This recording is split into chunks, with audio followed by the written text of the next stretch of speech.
So I just want to clarify, I'm not a religious person. Sikhi to me is not a religion. Sikhi to me is a spiritual path. Now, psychedelic studies have proven that people that use psychedelics can meditate easier. So now psychedelics are a tool to get you to that place where you can now operate and get to those places without having to use them. What did you see or what did you feel when you first started doing your meditation? Some of these people might be turning to learn about Sikhi. How can psychedelics help someone in that situation? You can focus on anything. And that's written in one of our historical texts as well. It says, anything that you put your mind to after you use it, you'll magnify that. Wouldn't some people say to you, then why bother taking Amrit if you're not a religion to you?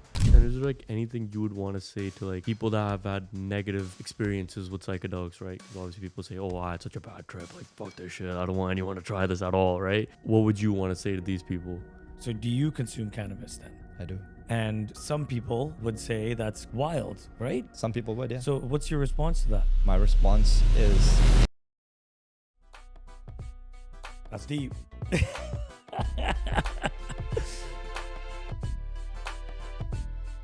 We're glad you haven't done a podcast before, because you're going to be like, the production in this place is not it. So at least the bar is set low for you for your next one. Today we have a very special guest, guys.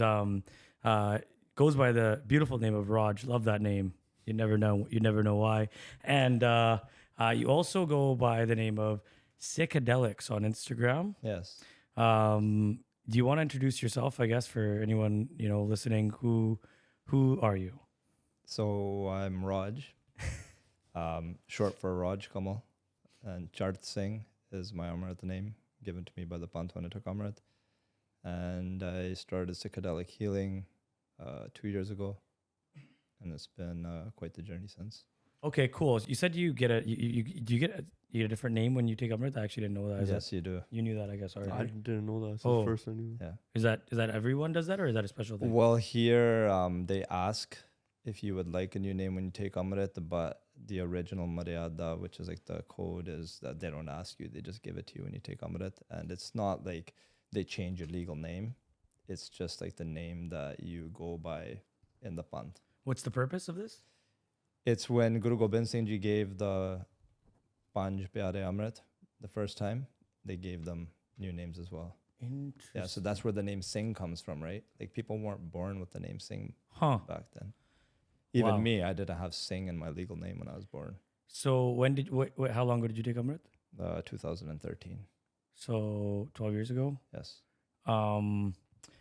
Should we start there a little bit? I mean, you weren't always thinking this way, Yes. right? About, first thing first, with the name Sikhadelics, a lot of people are going to have a lot of assumptions. What the heck is, what kind of play on words is this? Is it disrespectful? Is it, people are, I'm not necessarily saying that because I don't think I have any right to be in any way have an important opinion for that. But some would say these kind of things. So we will be talking about kind of your spiritual journey, how you went from, maybe not being so religious to being, now as a baptized Sikh, or that's what maybe someone in English would say. Yeah. Or how we'll would talk you about that? Yeah, maybe that's the wrong way to say it. I've already offended the guest. No, Took I'm not 2 offended. minutes, guys. I'm not offended. No. But just officially kind of taking taking Amrit essentially, right? There must be a journey there, and now you not only have taken Amrit, but you also help people heal with the use of psychedelics. So we'll probably talk a little bit about that. I just want to say right away, we've talked on our previous episodes. We believe in a future of legal care. This should be, part of the healthcare system, or an option, in the same way you go for a massage with an RMT. This is what this should be. We don't condone here someone to take substances in the underground, because there is risks, and we've talked about it on previous episodes. There is a professional. I'm not saying you, but it's important for me to say this for anyone listening. Of course. That when there's a lack of professional accountability, there is more of it in the healthcare, in the regulated healthcare system. Yes. When giving health, and there's a lot of you can't get away with too much. Whereas I've heard stories of individuals, not having a very good experience through what was supposed to be a healing experience turned out to be someone taking advantage of the person going through the therapy. So I say this to say, we believe in a future of legal healthcare where this is an option for everyone, and that's what really we're fighting for. But we thought you'd be an interesting guest to have on because first of all, you work with psychedelics. You have an understanding of that side of it. A lot of our audience, they're Punjabi, and Punjabi culture. The main medicine is haldi. If you're going to go natural medicine, no way would a mushroom be ever considered in that. And there's countries all around the world in Chinese medicine and beyond where they've used different types of mushrooms that are non-psychedelic, I don't think China use any psychedelic mushrooms, but the point is. Our audience is going to be curious. Okay, we've seen Limelight talk about psychedelics with doctors and with patients, and we've had therapists on, but we've never had someone on as unique as you. And you know what? There's got to be probably a handful of you that are public that are doing the work you're doing. So that's what we're going to talk about here today. But before we get into all that whirlwind of psychedelics and spiritual connection with the Sikh religion, which, as I've told you, I'm not an expert. Hermol definitely knows more than me. So that let's get kind of started with who you are when you started. I mean, you grew up in the Surrey area. You were not religious at all, or were you a little bit religious? Well, I didn't know much about religion growing up. Just like a normal brown family. My grandparents from Amritdhari, they would always tell us stories, Sakhis, of like the Shaheed Singhs, the Gurus, their children, the Sahibjade, our martyrs, Shaheeds, Baba Deep Singh. Everybody hears stories like that, right? So I heard all of those. Not much interest at the time when I was younger because I didn't grow up in a family that was religious or spiritual. But my mom did take the time to teach me Mool Mantra, which is it's the Mangala Charan, which is like the root or the beginning of the Guru Granth Sahib Ji. It's kind of like the foundation, the founding mantra where the whole Guru Granth Sahib Ji kind of takes off from. And so she actually made me memorize that as a kid. And then every time I felt like I needed some sort of help, guidance, I was afraid of something, I would always recite that in my mind, or I would actually say it out loud, whatever it was. And from there, when I, got into other aspects of my life growing up, I was introduced to plant medicines, but they were always thought of then as substances and recreational use only. There was no understanding. We are never taught about medicinal use of plants. We're taught about recreational use and substance abuse, right? So the conditioning starts from a very young age. I remember I had a teacher come into our class in high school and told us how mushrooms are poisonous and that it's the poison that goes into your system, and it's not enough to kill you, but it's just enough to make you hallucinate. And, now that I've done more and I've learned more and I'm actually connected and using the medicine, I understand that what he was calling poison is actually DMT, and that's what the body produces naturally as well. Yeah, I would say I don't disagree with it. Like your body is reacting to what you're eating for sure. And if you want to boil it down to something, your body's eating some sort of not normal substance and it's causing this reaction. But obviously you could either think of it as just that, or you could think of it as something much deeper. Yes. So you said you were introduced to plant medicine. How does that relate to your journey with, taking Amrit and being, you're super religious now? Yeah, so going back to that. Those don't seem to go together. Yeah, no. So those don't seem to go hand in hand. When I... It's not so obvious. No, it didn't go hand in hand. So I got into all the, other things before I came towards Sikhi. And it wasn't me actually coming towards Sikhi. It's kind of like the Guru guided me. People ask me, like, how did you make such a big change? And I don't know. I didn't do anything. Okay. So essentially you were involved with, you weren't living a very good life, I guess. I don't know how you want to put it. Like you're doing At the time things? I was living a great life to my understanding. Okay. Yeah.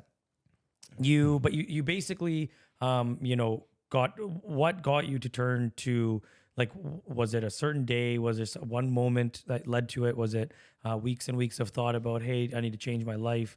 What led you to want to seek a spiritual path in the first place? Because you didn't know which way you were going probably at that point. So I've had a lot of physical trauma in my life, you know, a lot of different experiences, and a lot of times I would end up in the hospital, and then I would end up at home on bed rest or whatever it is. And during one of the experiences when I was at home, that's when the internet was just fresh. Computers, because the internet didn't What year exist. was this? This was, I don't even remember, maybe 90s. no, this was, for me, I got a computer just newly at the time, but I was just learning about the internet. Maybe it was 2006, Okay, yeah. You know? Okay, no, that makes sense. 2005, maybe, Yeah. right around that time. And I started researching Sikhi at the time just because it was just an interest. And I started learning more about our history and certain figures, Mai Pago, Baba Deep Singh, just kind of reading more about them. And that just sparked the interest a little bit more in me. So I got tattoos eventually. And when I got my tattoos, I wanted to get something that I can explain to my kids in the future what it is. And I also wanted it to have meaning for me. So I got tattoos that were relating to Sikhi, Baba Deep Singh and Pai Pachittar Singh.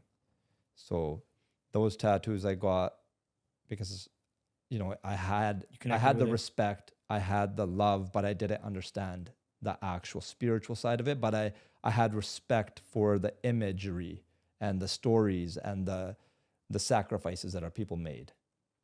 They're very commendable, right?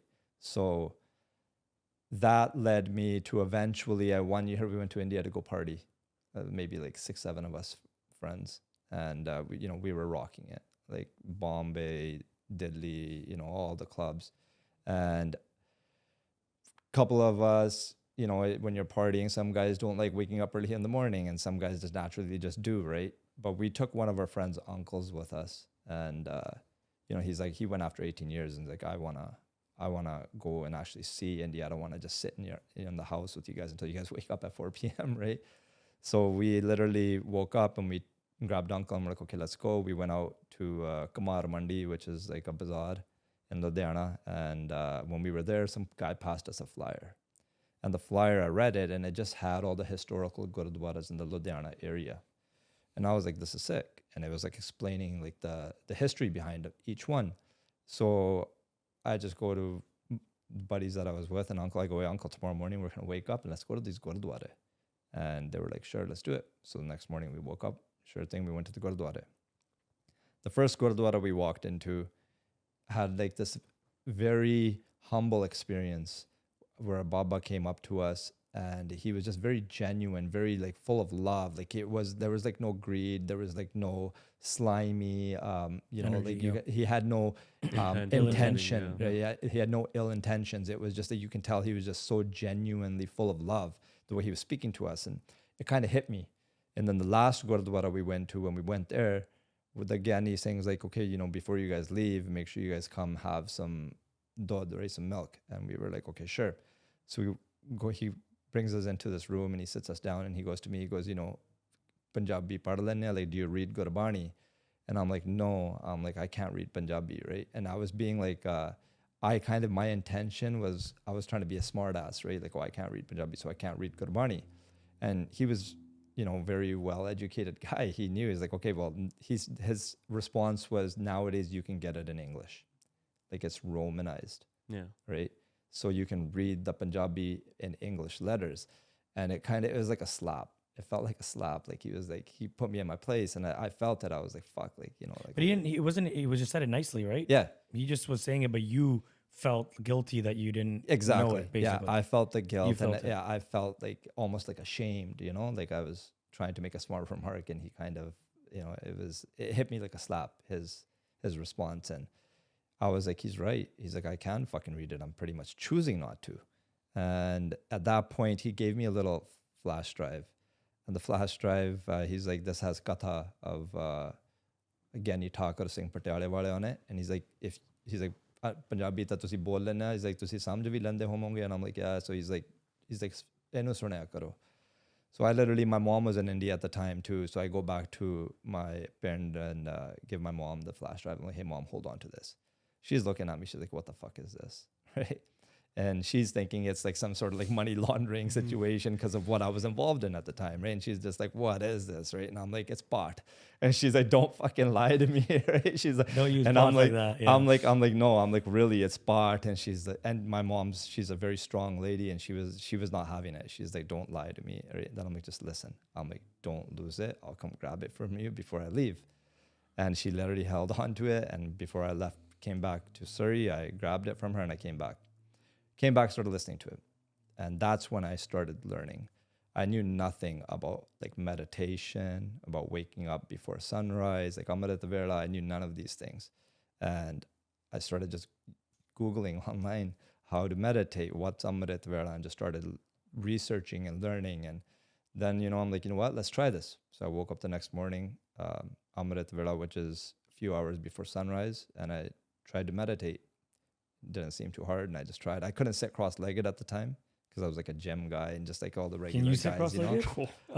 I was just like, I was struggling. I I was literally, gonna say when you sat down, I was like, nah, that looks painful to me. honestly, like I sat for like maybe like 2-3 minutes the first time because that's all I could sit for cross-legged, and I felt something though.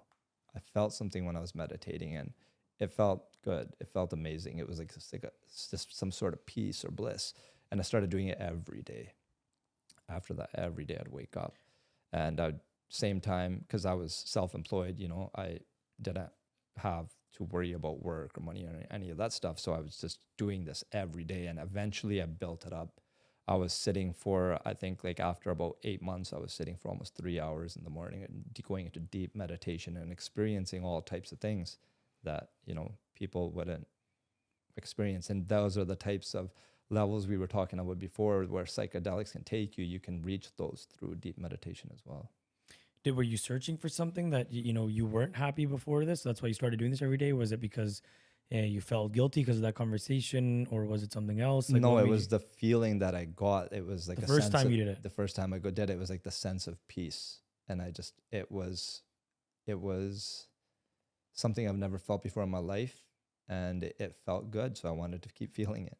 You're saying meditate though, and are you saying meditate and pot interchangeably? Are you saying you were meditating, which meditating I believe is thinking of nothing? Yes. You were meditating specifically? Yes. So I was some people, I thought I've been corrected on this before. I mean, I think in Sikh it's not meditation, it's pot. No, so pot is reading the Gurbani, which is telling you to meditate. That's what it's doing. I don't know. Will everyone agree with you on that? Yeah, a lot of people would. But Okay. There's different ways of meditation, right? So we start off with chanting, which is like, it's kind of like breath work mixed with mantra jap, which is chanting. And then you chant the mantras, and then that takes you into the meditative state. And then eventually, you go deep. And the chanting just continues without you having to chant. So, okay. You did this, you've never stopped since then? Well, I not stopped, but I don't do it every day anymore. I still do it, not every day. And do you feel like a change, I guess you can say? No. You've connected enough? Sorry? You've connected with what the greater up there enough? I can't say what I've connected. I mean, we're all connected. It's just that I feel the same thing when I do it. And it's just going into deep meditation. And does it take longer to do it now, or it's like almost like it does sometimes. Sometimes it can take longer. It just depends. There's no like guarantee, right?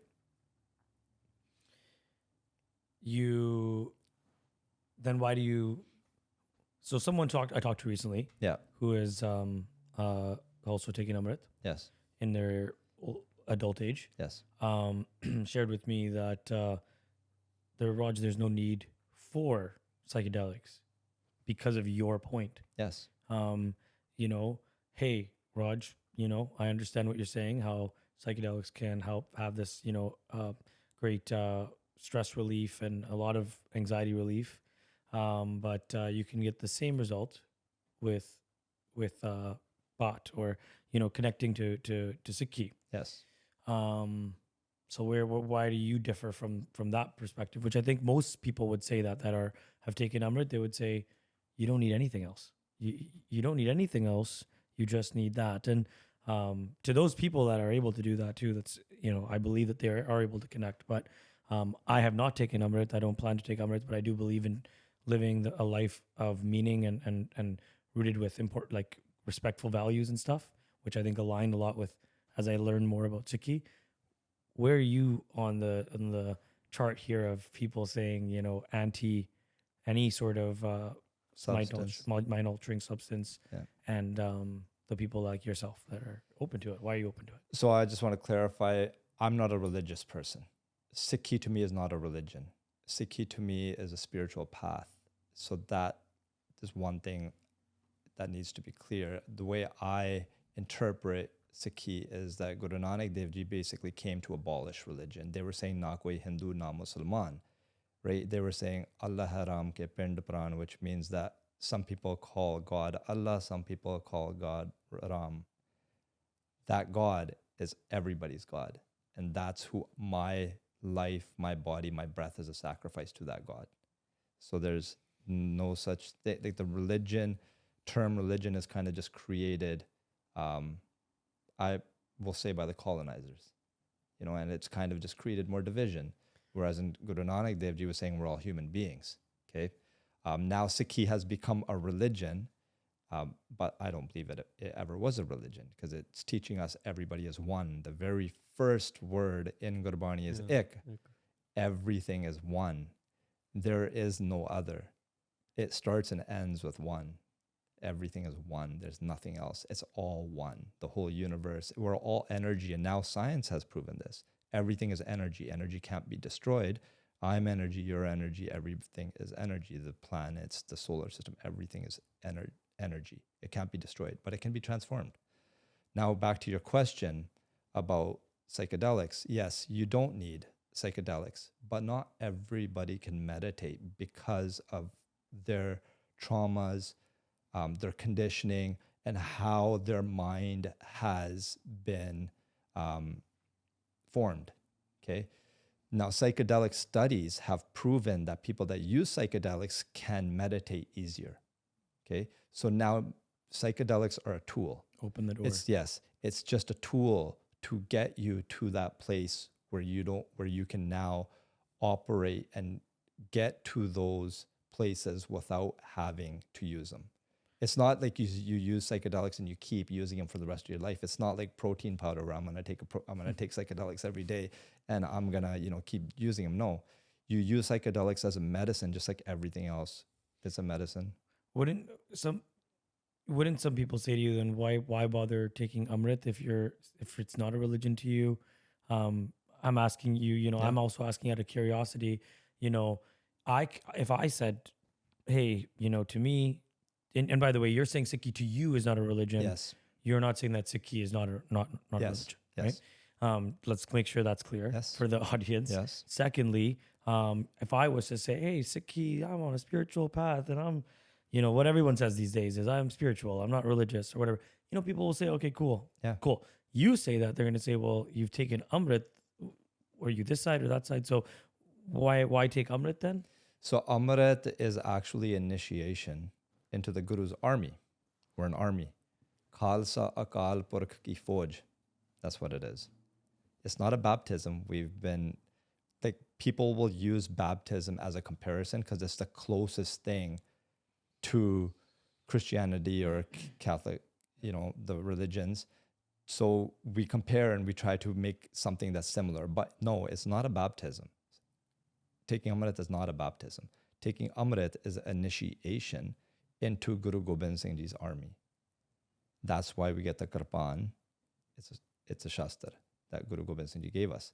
And now... you want to say that in English, Shastra? Kirpan is a Shastra, so basically it's a weapon, but for it's defense. It's for defense, yes. We don't use it to kill people, and that's where the actual term Kirpan comes from. So Kirpan comes from Kirpa, which means to bless.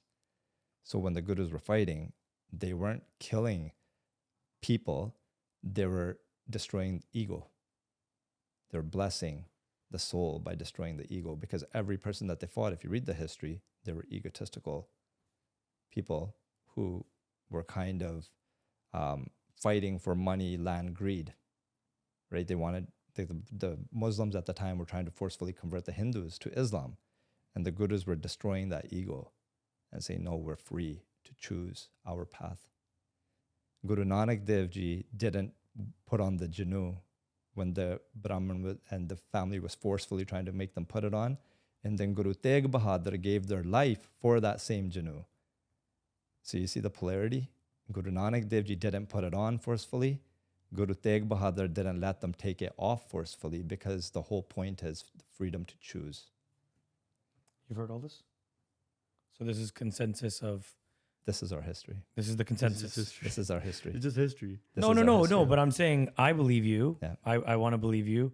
If somebody has never heard this before, like I've heard different things. Again, I'm not, like I said, as knowledgeable. I never got that USB drive. Yeah. I went to India a couple times. No one gave me a USB drive, bro. I wasn't that special. Your mom knows now the importance of that USB drive, by the way. She knows, she believes you now. Yeah. She must believe you. Looking at you, she's like, You still have it? wow. I probably do somewhere, yeah. Oh yeah, that's crazy. Yeah. That's crazy. I do want to go back, like how you talked about the religion aspect. It's really weird because I've always kind of thought that, Yeah. but I just didn't know how to put it into words. And I think Yes. you put it into words like perfectly. Like Yes. that's how I've always viewed like Sikhi and Sikhism in general. It's not my words, brother. That's what it says in the Guru Granth Sahib Ji, right? But the thing is, I've never like personally, I've never read it. Like to me, like just knowing like kind of history and everything, that's how I've always viewed it. Yes. Like, and they've always like, it's mostly like, I guess like life lessons or just like how to be one with like everything. Yes. That's how like, even like when I've been to like, well, like funerals, I guess they kind of say that, right? When there are funerals, like, oh, they're not like, Dad, they're one with the universe now, and they're on to their next path, right? Yes. So like I kind of like started like piecing everything together, and I kind of have like the same mentality. So when you were saying that, I was like, wow, like this is weird. It's the first person to put into words, because I could never like explain it that nicely. For me, it just sounds like, oh no, this is like, I'm very blunt, so I guess it kind of makes no sense when I say it. But yeah, that was perfect. Like that was perfectly said. Thank you. I'm glad it resonated with you. So with psychedelics specifically, it's one would say, it is in natural medicine, or some would say indigenous medicine. Yes. And you mentioned colonizing and all this stuff, and I just want to be clear, we haven't really talked about this kind of stuff too much on this podcast, but personally, like, I try to look at things objectively as possible with everything, regardless of being an Indian guy or whatever it is. Sometimes, people will use certain words like colonize or whatever and use it to defend their purpose or their point or whatever. And sometimes I can see through that. Other times I'm like, okay, there's a point there. Some people take it to the extreme. Yes. That's what I'm trying to say. Yes. I was having a conversation with someone. We raise money for cancer every year here in Vancouver for a friend that passed away of cancer. Nice. Okay. She was a great woman. She was 23 years old and she passed away. And we've raised, I would, let's say with confidence, over $100,000 for BC cancer over the last 5-6 years. And you see all over the place, hockey fights cancer, this, that, all this stuff. And I'm like, you know what? It's time to, for somebody to speak up and say, hey, keep doing the research for this cure that it seems like it's never going to come, or all these different things, because, there's also profits and all this stuff. But I think, there should be clinical trials for people who are scared of, they're so mentally strained from their illness that they're scared of death and all these different things. I want for people that are suffering from cancer, inevitably we're all going to die. We all are scared sometimes of what's going to happen after that. Psychedelic treatment should be something that is available to everyone. And if I'm going to continue raising money for any sort of cancer agency, I kind of now want to put my values in front of this and maybe stop me from it or have this conversation. When I had this conversation with my friend who helps captain this team, who knew the friend that passed away, I only know him through this friend after they passed away. He said, Raj, this is bigger than just this cancer agency. They don't call these shots. So if you want to turn them into the enemy, you can. But you should probably, first of all, figure out here, what outcome you want. And maybe they're going to say it's to do with the government and all this stuff. And he goes, the bigger problem is Western medicine is looks at indigenous medicine as irrelevant, not good, like faux pseudoscience, hippie stuff, whatever. And if it's not Western, so it's about colonization. I'm like, oh God, here we are with this conversation right now. And I don't mean any disrespect to anyone about this conversation, but what I'm saying is what I have now learned a lot more about is the indigenous culture. Coincidentally, I got invited to a talk by an elder. I went to it with an open mind. It was for psychiatrists who administer psychedelic therapy. So this was the audience there. I am not one of those people, but I was just there for because I was invited to go check it out. And this elder spoke about indigenous culture, and he sat up there, and we'll put his name in the description. I don't want to butcher his name, and I've totally forgotten now, but his name is not important, and I think he would tell you that. It's the message. And he stood up there, he's 75 years old, and he said, hey guys, do what you want today with my information. You can choose to ignore it, which is fine. You can choose to share it with some people or live it, do whatever you want. And I was expecting it to be something with psychedelics related, whatever. No, this guy spent 2 to 3 hours talking about oneness, talking about how we're all one. But at the same time, talking about how, including everything, plants, nature, trees, everything, but also your spirit is separate from your body. And he shared with us that his wife, who was, again, also in her 70s, she had a leg injury, and he would put his hand on her thigh, which is hurting, and he would say, hey, darling, I'm sorry about the pain you're feeling. And then he would speak to the thigh and say, hey, sorry, like to this part of the body or whatever, however he said it. I don't want to butcher it, but he's saying, hey, I'm sorry for this part of your body that is hurting. And, you're going to feel better, as if it's a different entity almost too. In the same way, like if I was to hold your hand and tell you, you're going to feel better tomorrow, don't worry. In the same way, he was saying, even your own body, you can look at like this. And I recently had an injury, and I'm not going to lie, I really had this like feeling in my gut where I'm like, oh man, it's hurting, but I want to, do all these things. And then you kind of think about this teaching here. And I put my hand on my hip where it was hurting. And I remember just telling myself like, hey, telling my hip like, hey, sounds really weird, right? But I'm like, in my head, I'm like, hey, I'm sorry. I freaking hurt you. And it's going to be okay. But I'm really sorry that you're going through this pain. I just did it as maybe a coping way to deal with that pain at that moment too. And I was like, man, this is so deep. This is so meaningful. This is so Sikhi in so many ways. And I'm just tripping out because I'm like, man, I agree with all this. And all his main teaching was just like we have 5 fingers and one of your fingers might break, get cut, get injured. But they're they're yours. It's the same way you are a part of me. And I was like, wow, imagine. And by the way, he was 75. So he lived through the residential school. He lived through all that stuff. And he was thrown into the back of a bus with all of his, kids around him in the neighborhood and sent to, be forced to be Christian. They're forced Christianity. And he was like, wait, sins and all this stuff, sins and all these things that, my grandma never told me this. My grandma used to tell us that we're all beautiful, we're born beautiful, all these things that are so Sikhi as well, right? And he shared actually, he was wearing a cross. He forgave Christianity. He forgave everything, which is such a beautiful, tear-felt ending of this whole thing. Hopefully I'm not doing any spoilers here for the story of this guy, but the point is he's talking about oneness, and he's talking about how you and me are the same. And you know what? Who do you hate the most? Who do you despise the most? Who do you disagree with the most? That person is actually you. And if you were taught this at a young age when you're growing up, that, hey, that kid that you don't like, that you bully, hey, I've been a bully. I'm sure all of us are not perfect people. We've been assholes. I'm still an asshole sometimes, honestly. I get annoyed and I get pissed off. Other people, I should have more empathy for them.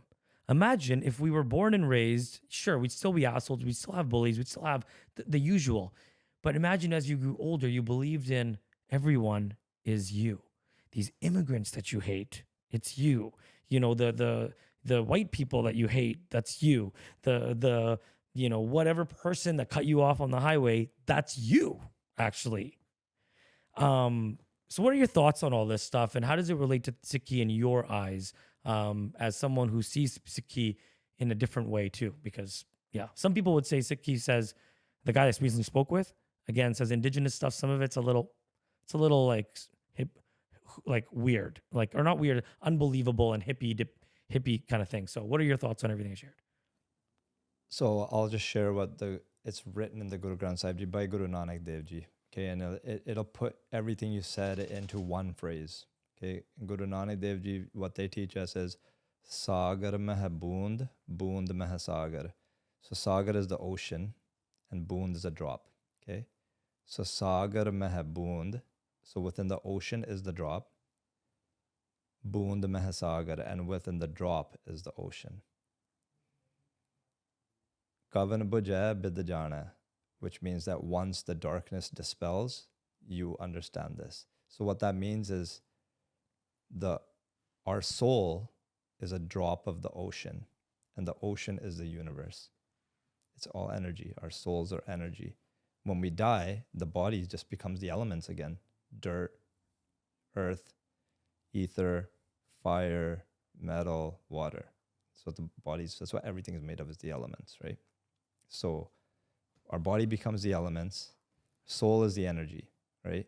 So everything he said is correct, because you're energy, I'm energy. So how are we different? If your soul is energy and my soul is energy and the dog's soul is energy, how are we different?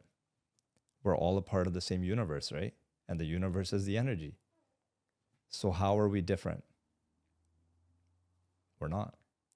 You know, you were saying like the white person you hate or the immigrant you hate.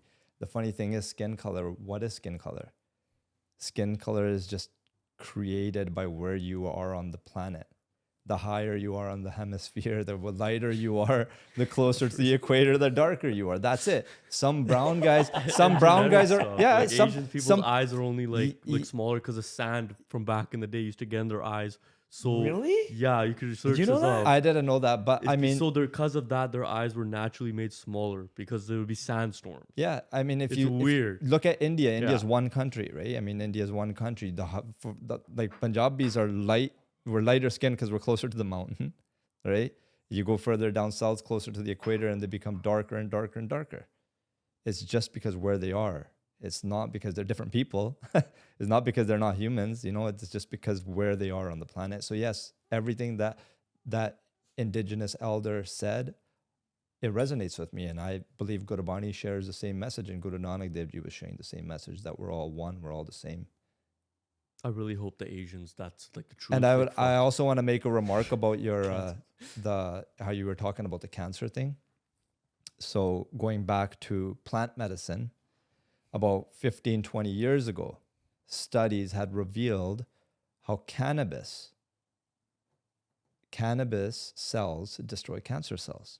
Yeah, we Okay. just talked about that. And then now they also offer treatment Yeah. Rick with Simpson cannabis. Oil? Rick Simpson oil, are you talking about? Do you know? Well, no, I mean, I've heard about Rick Yeah, Simpson oil, yeah. but I mean, you can actually get cancer treatment with cannabis Yeah. from the Canadian government. Yeah. And I believe some states in the US as well, now started wherever doing it, it's yeah. legalized, right? And if it's, so cannabis is around, so going back to substances and how you're saying like in Sikh, we're not allowed these things, but everything is made by God. It's natural, right? So, okay, so these people that are saying we're not allowed substances, they have no problem taking Advil or Tylenol, Yeah. which the main ingredient is opium, right? Because it all comes from Eastern medicine.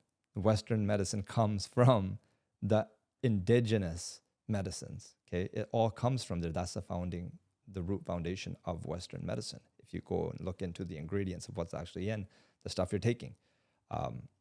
So they have no issue taking Advil or Tylenol, but if they want to take the original natural form, now it's a substance.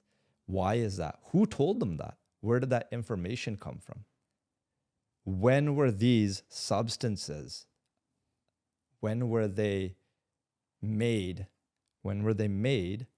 illegal?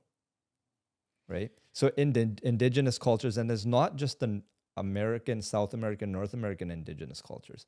Indigenous cultures are all around the world. Okay. Psychedelics also grow on the Himalayan mountains. So psychedelics grow everywhere on the planet. Yeah. Pretty much. In right? ancient, Except maybe The North Pole is South Pole. Yeah. Well, you never know.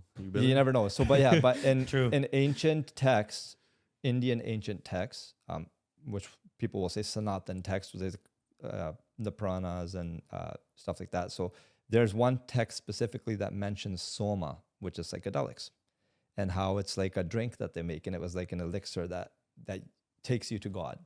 Okay, and this is what they called psychedelics, and there's been people doing research on soma and trying to figure out what it was, because the text actually doesn't explain what it was, what the ingredients were, and what that one thing that was taken. So there was this one Indian researcher who did a study, and it resonated with me. He said it wasn't just any one thing.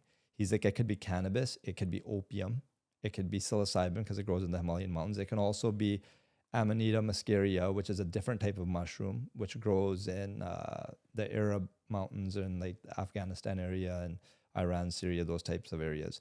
And he said it could also be ephedra, right? So there's a lot of different plants, cannabis, he mentioned. There's a lot of different plants that soma could be, but they're all natural plants or fungi that grow naturally on the planet. Not man-made, not made in labs, right? This is all nature. This is God put it here. But many people would disagree with you on that, right? No, this is history. I mean, I guess some people that follow it as a religion, I'm just saying. Yeah. But okay, so do you consume cannabis then? I do. And some people would say that's wild, right? Some people would say that. Some people would, yeah. So what's your response to that? My response is to each their own. It's not like it's necessary for you to consume. And if it doesn't resonate with you, don't. It's your own free will, right? I'm not telling anybody to use anything. You know, whatever works for you, do that. That's what you should do. Right? Absolutely. Yeah. I'm laughing more so because I don't really believe in free will, to be honest, personally. That's pretty anti-Sikhi though, right? That's pretty anti-Sikhi. Yeah. And I'll explain why there is a big stigma against psychedelics or any type of plant medicine in Sikhi, why there's a stigma. The stigma is built from people's experiences. So our level of understanding can be biased by our depth of experience. Okay. So if a person who sees somebody use cannabis and the guy's just like rocked, just high as fuck, you know, and this is all they see when they see people on cannabis, because a lot of people are just using it recreationally, right? So if they see somebody who's just high as fuck and just being useless, not being able to do anything because he's so stoned, this person's going to be like, cannabis is not good, right? So he doesn't care to learn about the medicinal values, the cancer killing values, the nutritional value that cannabis has, because we grind it into a drink and drink it with almonds, black pepper, lachi,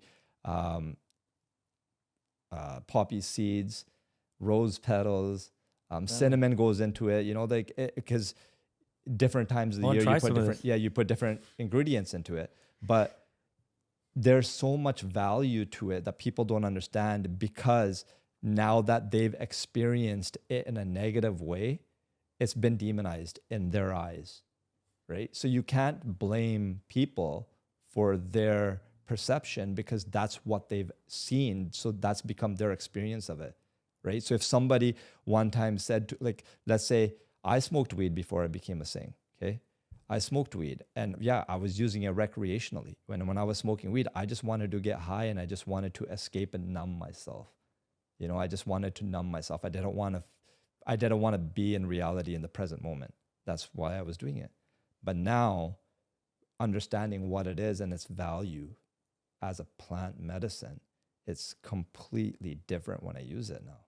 Now there's intention behind it. Now there's a deeper connection with the plant itself, because I grew it too. So, I mean, so I think after I first spoke with you on the phone, I've researched a lot of this stuff before. I was very curious about psychedelics and their place in involvement in the beginning of Sikhi as well. I know it's not true, but it would be, I do often think about, that spiritual enlightenment that, Guru Nanak Dev Ji had, the empathy that he had, all this kind of stuff. It kind of does line up with kind of an awakening that you can have when you take psychedelics for the first time.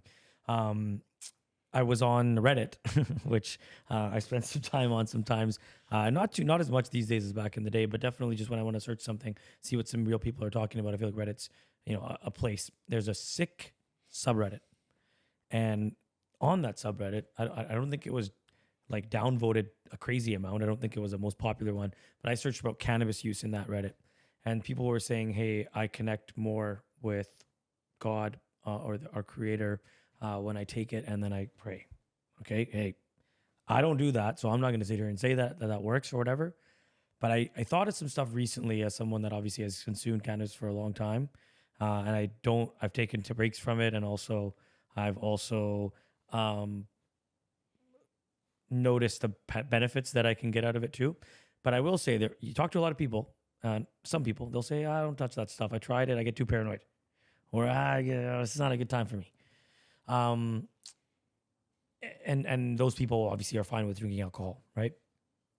What I've discovered, I think more recently, and maybe this is old news, but these type of feelings, when you feel paranoid, it's your body telling you something, and it's okay to listen to it. You're feeling some sort of pain, physical pain, mental pain, strain. You know what? You said you were running away from it. There have been periods in my life where when I smoke it, I feel way more anxiety, way more stressed out about something. And I will say, obviously, since taking psychedelics, my anxiety has reduced significantly. Obviously, I've shared this stuff before. But now, since my anxiety has just decreased, I can still feel that emotion and not be like, "Oh my God, why am I feeling this? Get me out of this." It's like, hey, okay, I'm supposed to feel guilty that I didn't call my mom back today. Shoot, it's the end of the day now. I didn't call her back. I'm an asshole, or whatever it is. Sometimes these feelings come up when you're high. And I can't relate to people who drink often, and oftentimes that can end up being way worse than cannabis use. But yeah, some people say that they can connect more with God. Some people say, I would say I connect more with myself sometimes. Yeah, sometimes I'm feeling great with it. Other times I'm not feeling so great with it. And that's part of using it as more of medicine. I'm obviously not saying I use it just for medicine. It's recreation too, right?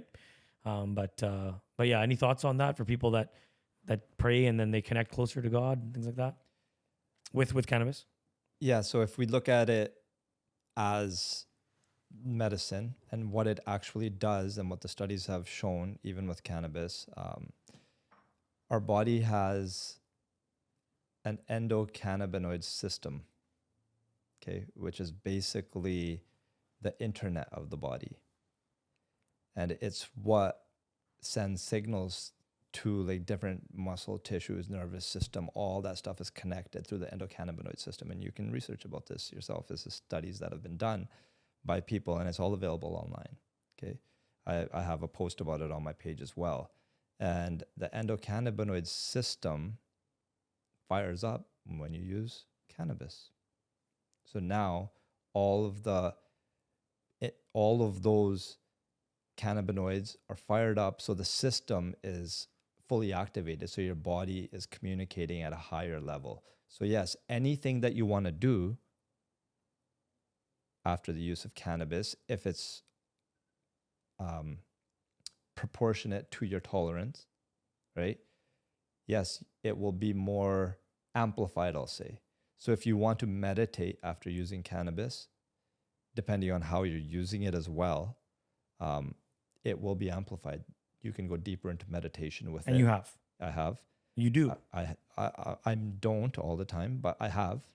I don't use it for meditation specifically now. Sometimes it's different intentions. It just depends. How often I use do you it do as it? a medicine. Is that too personal?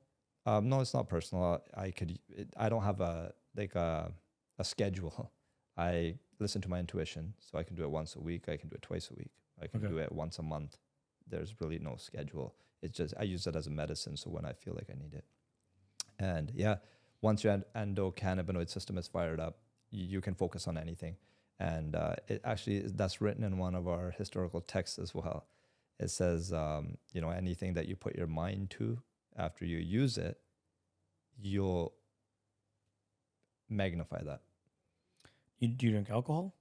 Do I drink alcohol? Yeah. No, not now. And you would look at it as a negative thing then? I No, don't drink no. alcohol. Neither of us really drink much. I Any of don't us. look at it as a negative thing. I've drank alcohol, and it's also a medicine. It's also made from plants. Wine was made from plants.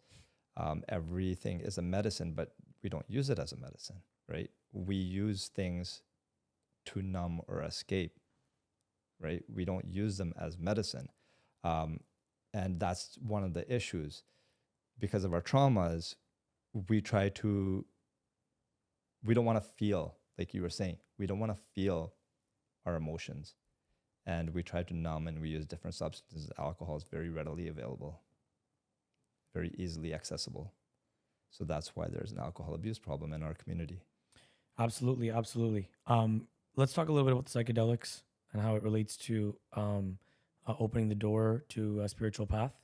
So I know different people. I know people in different stages of their spiritual journey. Right? We all do. Right? You know, some that are not even close to it at all and don't have any intention to care about it. And we have those like yourself that are more and more connected, right? And then there's the people in between. There's people that are born Sikhi that may have some trauma they grew up with that want to turn to Sikhi.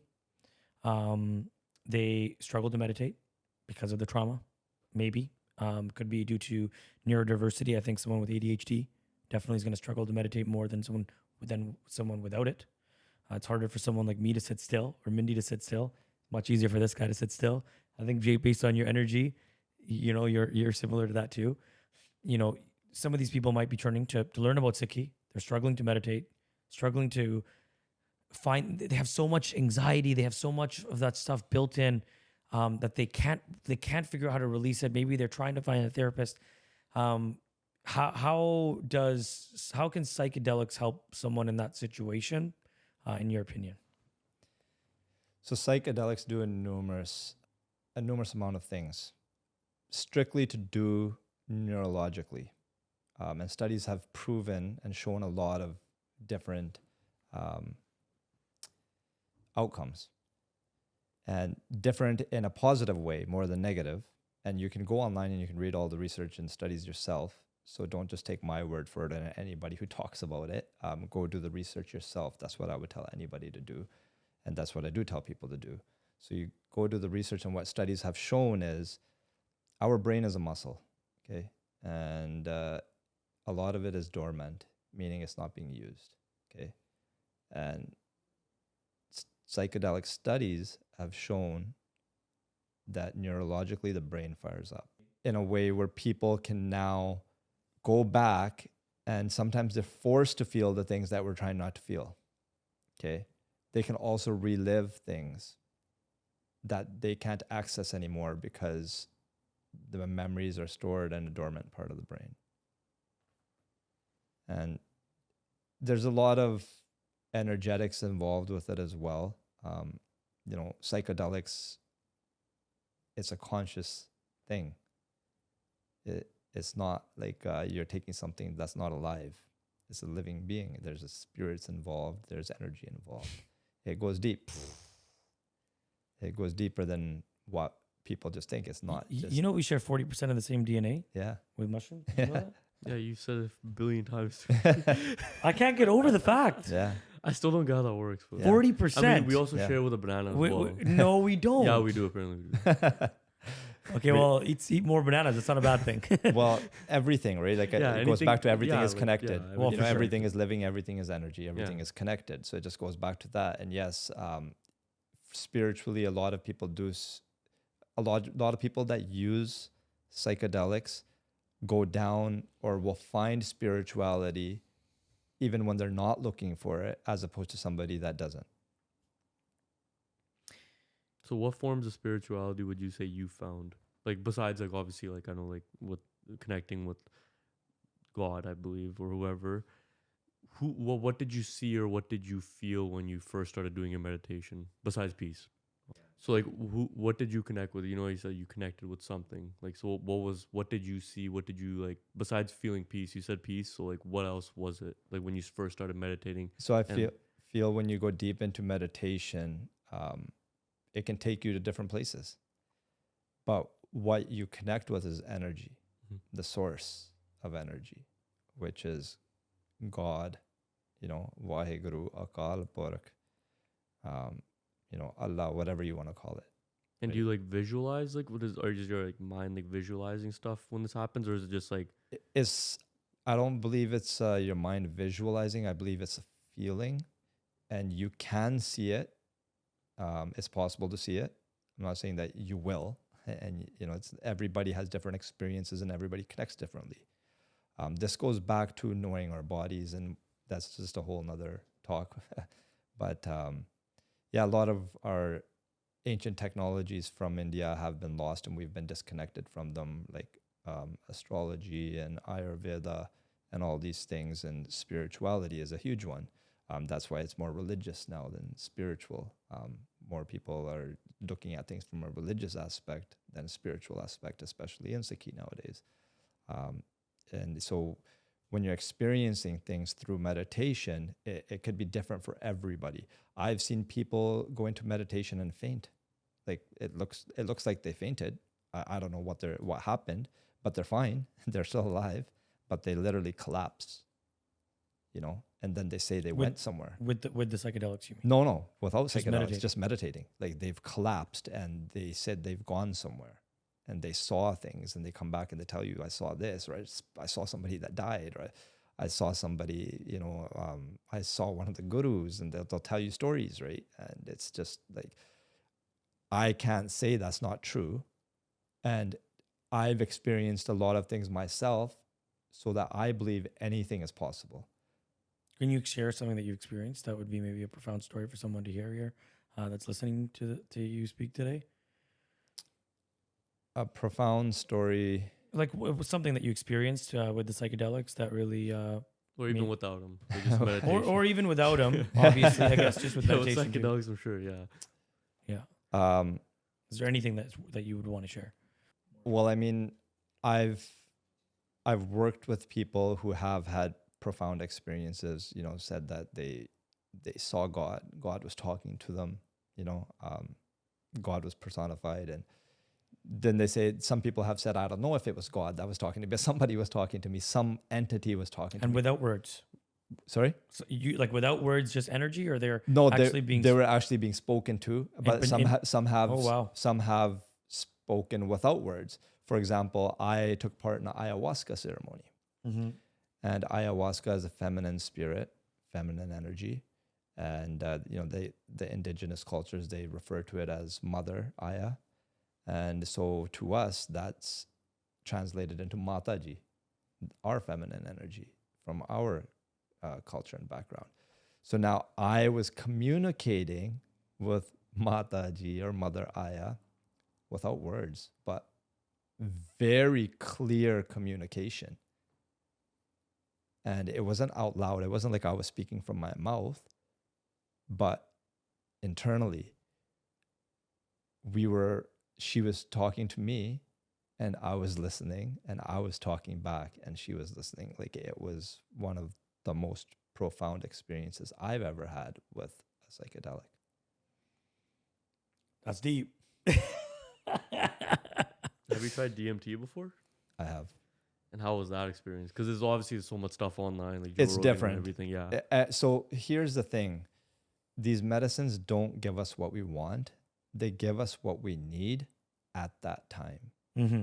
Okay, so Agreed. this is where using it with a facilitator or a shaman is very important, because they are acting as a medium between you and the medicine and kind of guiding you and holding that safe space for you. So you can easily get these things in the black market and just do it yourself, Yeah.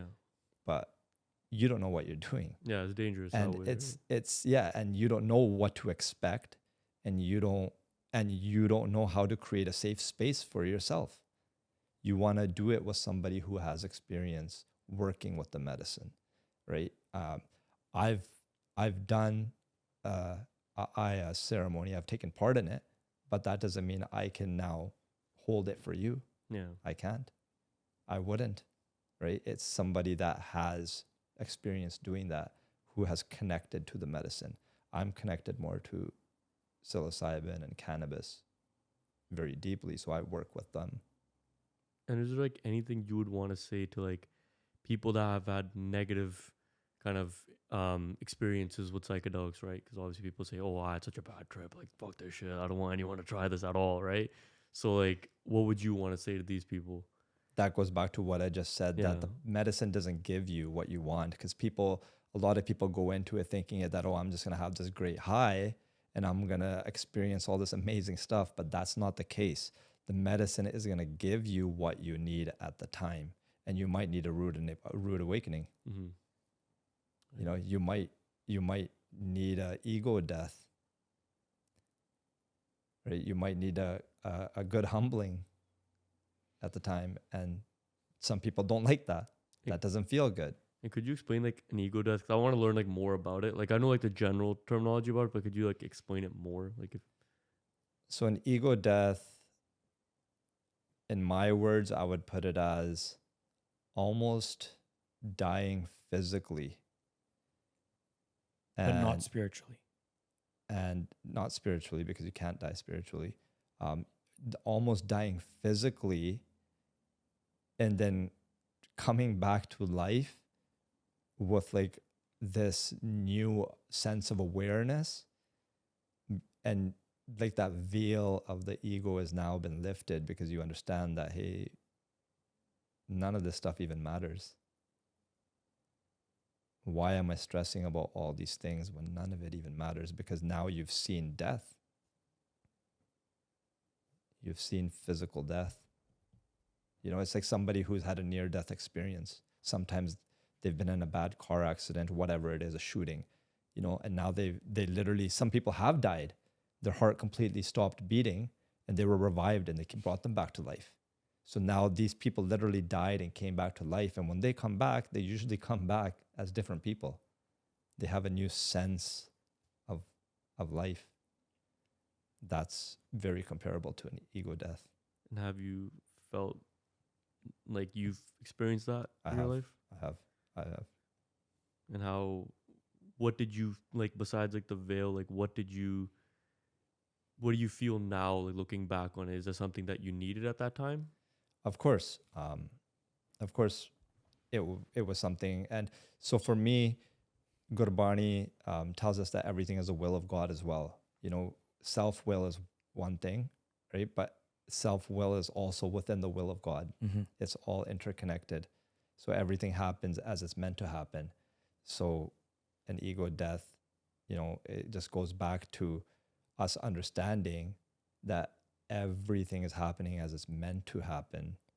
So why are we getting so caught up emotionally, mentally with our experiences? Why are we not flowing with them instead of trying to like fight it? You know, why are we trying to fight the feeling of those emotions? Why do we not want to feel the sadness, the anger, the hurt? You know, why are we trying to run from them? Why aren't we just flowing, feeling them? Because think about it, they're feelings. They're feelings because we're supposed to feel them. But because they don't feel nice, we don't want to feel them. And then they get suppressed. And then it turns into trauma. And then the trauma turns into a samskara. And then samskara is like a seed. And from there come reactions, the karma of those seeds. I feel like just with even the feelings thing, it's like a lot of people, I guess, will just suppress it in the moment because they're like, you know what, I can't do this right now. I got work, I got bills to pay, I got all this stuff, right? And all these other things get involved, which is why everyone just suppresses it. And then you turn to stuff like alcohol or whatnot just to like kind of get by in the moment, and then you'll never deal with it. And then when the time comes to deal with it, then you're a wreck. Or you'll just be constantly just be destructive to you and you just don't realize. Yes. Right. And I feel like all these constructs made in like society of all these like things you have to do stop you from having to express or feel or go through stuff. That's one reason. Another reason is just the conditioning that we've had. Even, I mean, I'm guilty of it as well. I have kids, and I used to tell my daughters all the time, like, oh, why are you crying? Don't cry. you're shernis, don't cry. But now I realize, no, they need to cry. So now when they cry, I tell them, cry, let it all out, feel it. Wow. It's an emotion that you want them to feel. You don't want them to suppress it. Because what happens is we've been told our whole lives, we're men, man the fuck up. Don't be a bitch. You're a banda, be a banda. Bande don't cry. Why? Why don't bande cry? What the fuck's wrong with crying? What's wrong with crying? It's a feeling, it's natural. If I want to cry, I'm going to fucking cry, there's nothing wrong with it. It's meant to, those tears are meant to come out. That's why God put them in us, right? And all these things we're meant to, this is a part of the human experience. We're meant to feel these things. We're meant to experience all of them. This is polarity. We can only truly experience bliss if we've truly experienced suffering. We can only truly experience happiness and joy if we've experienced sadness, pain. Yes. It's interesting to hear from such a unique perspective. We don't often, in the Punjabi community, there's not many of us that are talking about the psychedelic and healing factor. And if you're first time watching this, you probably know, you might be coming here because you know who Raj is and all the great work that he does. And you might not have watched our previous episodes, but we've talked about, the incredible impact of this medicine, and how, as I said earlier, it should be accessible to more people. In the Punjabi community, there's a lot of trauma. There's a lot of suppressed emotions, especially in the men, but definitely in women as well. And everyone goes through things differently. But I've heard so many stories of people in our community also that have had these incredible experiences. Some of them, as you've shared, are able to connect closer with God. And when they see and feel that God, they, I guess you can tell me, but they feel what they want to believe, I guess, or what they everyone feels something spiritual, but then somebody might think they're talking to Jesus, maybe somebody might think they're talking to, God, the creator, a Sikh. But ultimately, like you said at the beginning, the freedom of choice, whatever you believe in, if you do connect with whatever that is up there, and we're not supposed to understand it here. You're not supposed to understand it here, right? Well, we sit here, we're not supposed to understand exactly what that, that other side is. We're not supposed to understand, but for us to have a little bit of understanding and a little bit of that, a little bit of peace, I think it's not a bad thing. So, I don't know, any other things that you think you want to share that about psychedelics, cannabis, maybe for someone listening to this that might be, on this path to spirituality, and maybe like this guy's telling me to take that, like take mushrooms and cannabis. That goes against everything I've ever heard.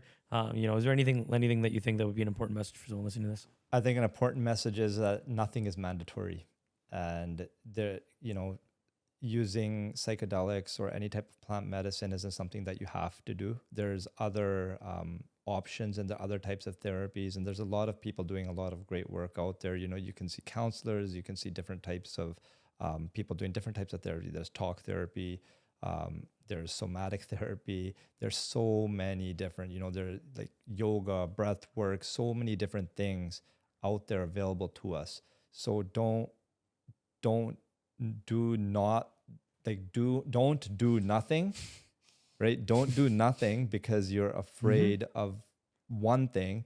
Explore your options and use what resonates with you to help you heal, to help you become a better version of yourself, not just for yourself, but for your future and your future generations.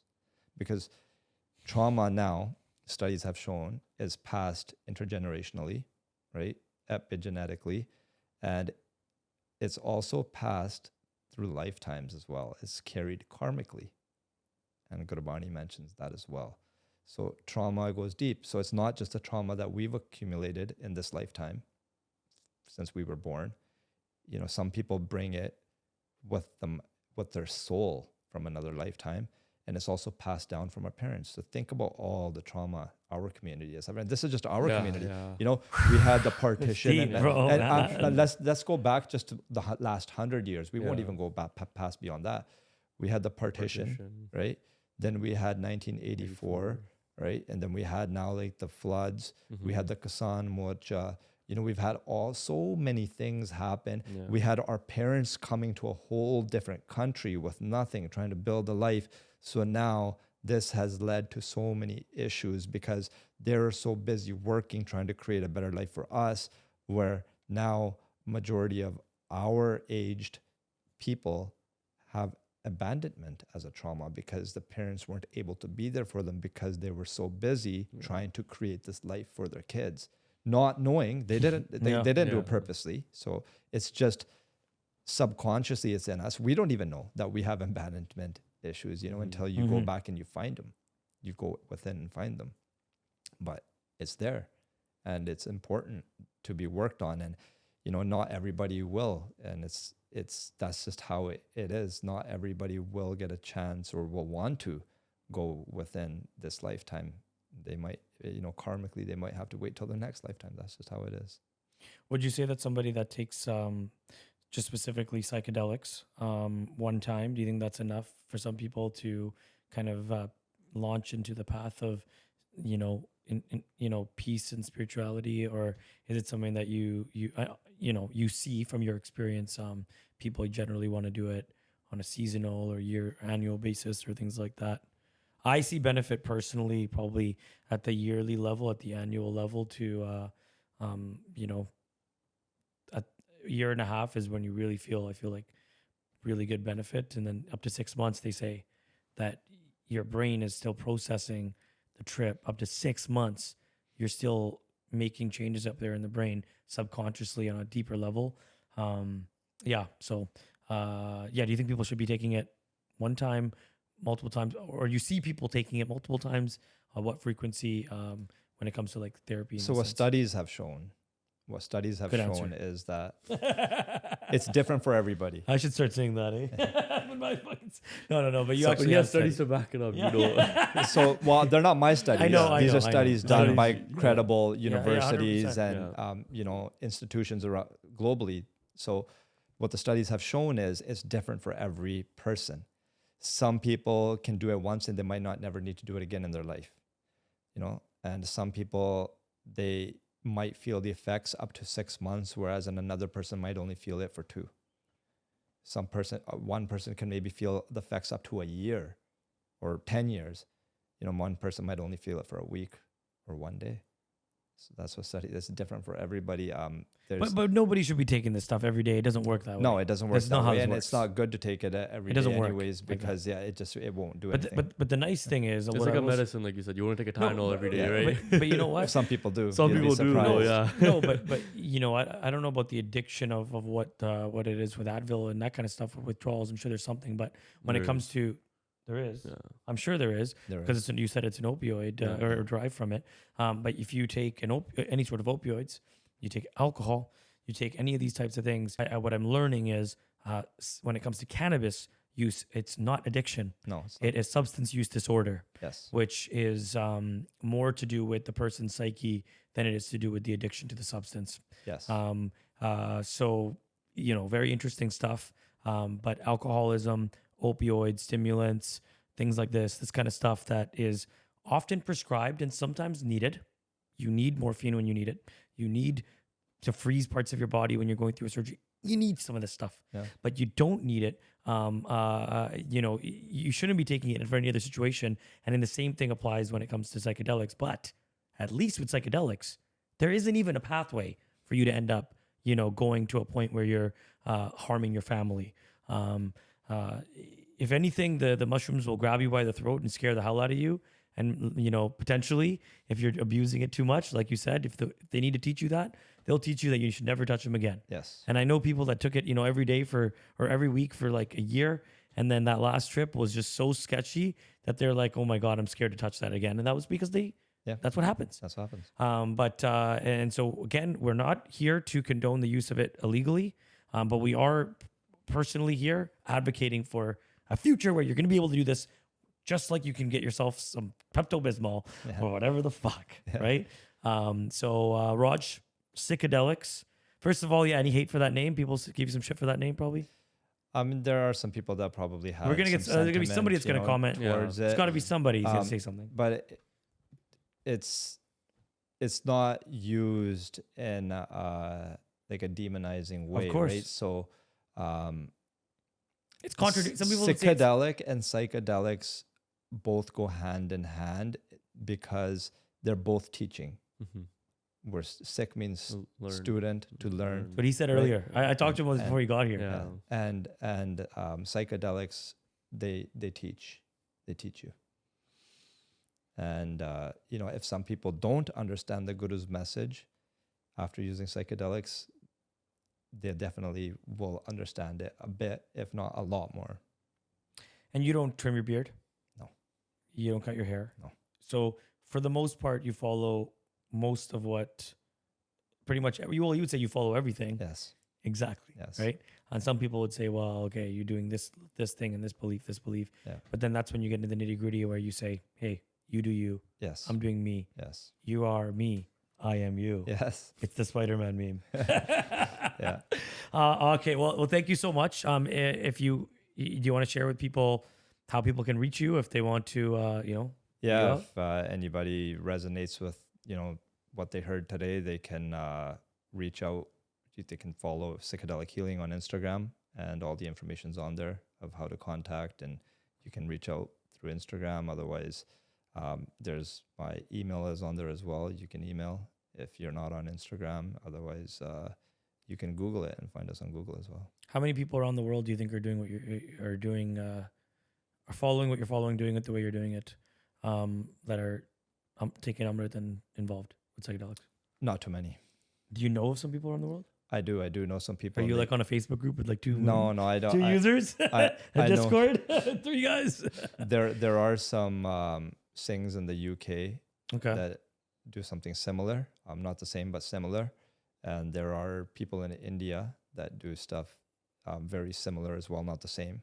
And everybody has their own way of doing things, right? So my take and the way I do it is what I learned here from the indigenous cultures and also from India. So it's like it's a combination of both. The USB.